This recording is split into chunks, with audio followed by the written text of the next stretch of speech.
Joe is there. G.I. Joe, American hero. G.I. Joe is there. It's G.I. Joe against Cobra the enemy, fighting to save the day. He never gives up, he's always there, fighting for freedom over land and air. G.I. Joe! G.I. Joe is there!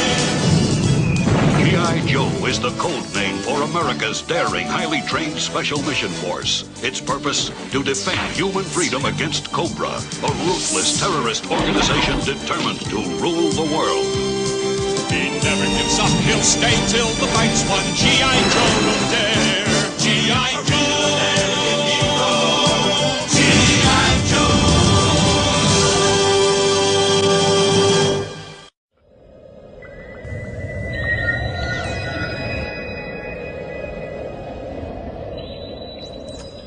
And where do I find this again but on the logo of Alfa Romeo? Extraordinary. And on the other side of Alfa Romeo, you have the red cross on the white background of the Knights Templar, the very elite secret society within the Illuminati bloodline network. Silvio Berlusconi, who's just got back into the leadership in Italy, has in his garden that same imagery of the serpent with a human in his body, and he's a major secret society operative. He was in the famous infamous P2 Freemasonry lodge that came to light in the late 70s and led to the guy Roberto Calvi, the banker connected to P2, being hung under Blackfriars Bridge just down for the road from here. And then around the fairy stories and the other kind of stories and folk stories, you get this recurring theme of the frog prince, the serpent prince, shape-shifting into a human prince or a princess doing the same, and so on. It's remarkable how consistent it is all over the world. And today you've got children's books and stuff which are talking about reptilian morphing into humans and stuff, and what we call shape-shifting. Now, of course, when you're talking about this for the first time, about shape-shifting, I mean, people go, crikey, what is he on? Because understandably, what they're perceiving is a solid body changing into a solid body. Not possible, mate. Yeah, no, I agree with you, but I ain't saying that. Because there is no physical, therefore there's not a shape shift from a physical solid body to another solid body. The Queen is a hologram, like we're all holograms. And if she shifts, it's because the hologram has shifted, the decoding system in the observer has shifted, not her physical body. And what you have are 3 different levels of control, though it goes on further. That's for another day, another time, and a lot more research. But this is one level of it, which is the dark suits, as I call them. And I found this picture on the internet. I thought, how perfect. They're like hollow shells, holographic hollow shells. Not necessarily all of them, but significant numbers are. Others are just gophers who don't know what's going on and are just play the game without realizing what the game they're playing. Behind them are those that operate in the shadows that I talked about earlier, who, no matter who's in power, what party or what name, the same shadow people are orchestrating events. As they say in America, it doesn't matter who you vote for, the government still gets in. And the government are these shadow people who are there, whoever comes in and out with a rosette on or a name of a political party.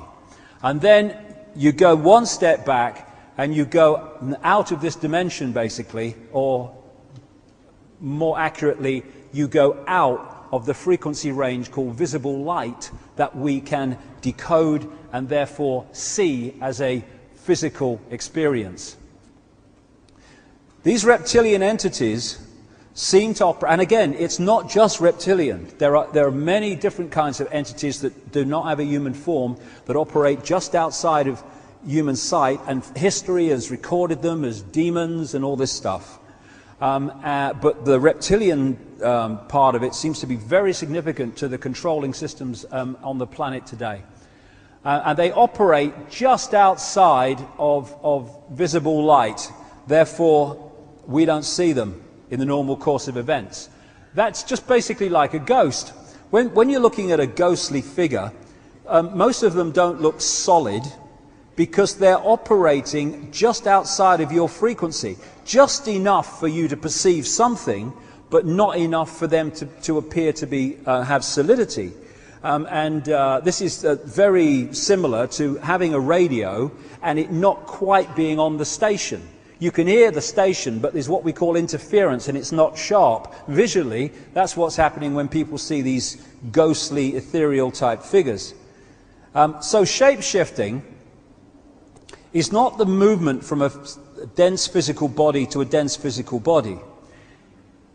It would appear from the endless research that I've done and people I've talked to all over the world and all the rest of it put together, my own experiences sometimes, that what we're looking at are these hybrid bloodlines.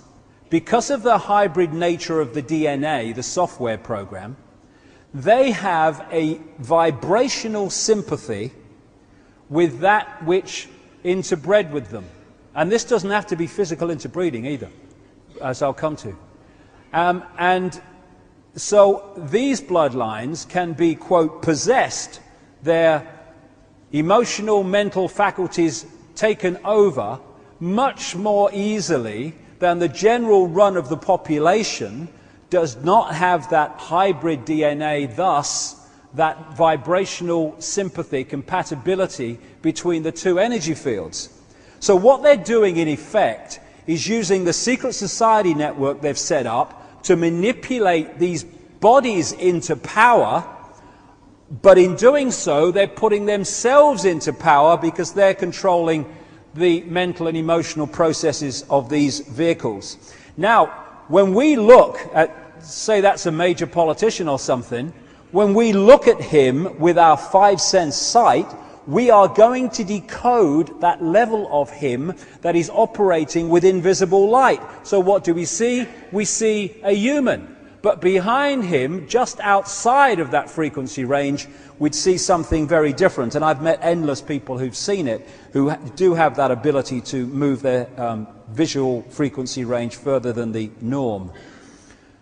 So what is happening is, with shape-shifting, or one way that it's happening, is sometimes that energy field just outside of visible light moves in to that frequency range.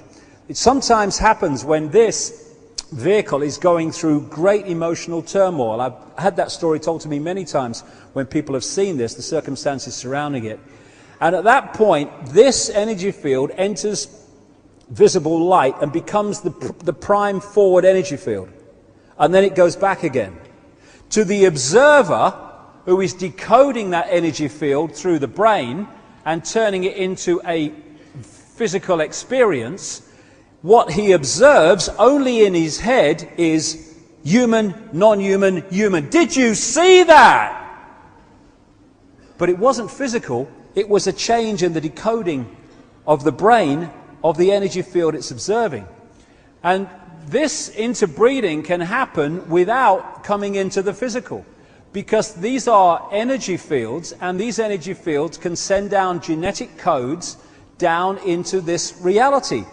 It's horrible to think about, but I've talked to a number of people around the world, women, who've been in captivity in places like the Mormon network in Salt Lake City, who have been taking part in rituals, obviously forced to take part, who are being raped on sacrificial altars under the Mormon church, other places too, and other organizations, but I'm just thinking of one in particular. And she told me, and the same story I've heard elsewhere, she looked up while this rape's going on, and around the rapist was this ethereal, non-human figure. Through this energy connection, things can be sent through to affect the genetics, the software program of the child that results from that situation. Because to them, like I say, they know it's a computer, and they know the computer software can dictate behavior and perception, and they want puppets it may sound strange, but I feel for a lot of these people in power on the human level, because they're just puppets themselves.